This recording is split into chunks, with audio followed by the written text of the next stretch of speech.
लगभग 80% मांग के इकट्ठे किए हुए हैं। हमारा पैसा ही कोई नहीं है।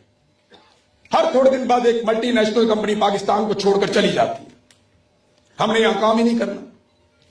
ये इन्होंने पाकिस्तान को दिया इमरान खान को निकाल कर।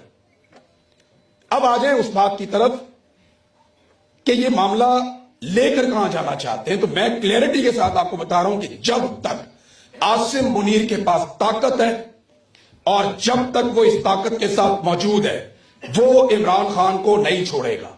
ये बात आप अपने जहन में बिठा लें। दो ही रास्ते होंगे वापस आने के। ये सर पूछो, मेरी बात ही नहीं है। ये वो नहीं छोड़ेगा, इस पे आप तालियां बजाना चंगा करें, नहीं छड़ेगा। नहीं सर, ये समझें इसको, वो कभी नहीं छोड़ेगा, वो नहीं छोड़ेगा। दो चीजें हैं, सिर्फ दो चीजें।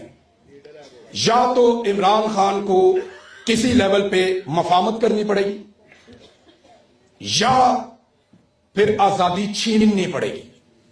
ये दो रास्ते हैं। आखिरी ट्वीट अगर आप लोगों ने इमरान खान का पढ़ा है तो उसने क्या कहा? इमरान खान ने कहा